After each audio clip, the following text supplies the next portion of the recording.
అధికారులతో ఆయన మాట్లాడారు. ఏ జిల్లా నుంచి అభ్యర్థి దరఖాస్తు చేస్తే ఆ జిల్లా కాకుండా ఇతర జిల్లాలకు సెంటర్ కేటాయించడంపై ప్రశ్నించారు. తొలిసారి ఆన్లైన్ లో టెట్ నిర్వహిస్తున్నందున చిన్న పొరపాటుకు తావివ్వద్దని పదే పదే చెప్తున్నా అలసత్వం కనబరుస్తూ ఉండడం సరికాదని హెచ్చరించారు.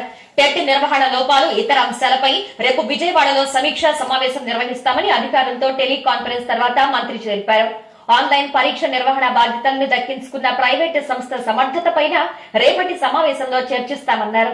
ప్రైవేటు సంస్థ పనితీరుపై అనుమానాలు, సందేహాలుంటే కఠిన నిర్ణయాలు తీసుకునేందుకు వెనుకాడబోమని మంత్రి స్పష్టం చేశారు. దీని మీద నిన్న మొన్న కూడా మనం చూస్తా ఉన్నాం. దీంట్లో అనుకోకుండా ఎక్కువ సంఖ్యలో అభ్యర్థులు రావడం జరిగింది. 4,61,000 మంది టెట్కి ప్రిపేర్ అవుతా ఉన్నారు. ఈ ఆన్లైన్ లో ఎగ్జామినేషన్ పెట్టాలని తీసుకున్న వల్ల ఆ సెంటర్స్ కొంచెం చాలా పోవడం తోటి కొన్ని దూరం ప్రాంతంలో కూడా కొన్ని సెంటర్లు కొంతమందికి ఇవ్వాల్సి వచ్చింది. దాని మీద రేపు కమిషనర్, సెక్రటరీతో రివ్యూ పెడతా ఉన్నాను. అలాగే ఏజెన్సీ కూడా కొంత వాళ్ళకి అనుభవం ఈ ఇష్యూలు లేనట్టుగా కూడా తెలుస్తూ ఉంది.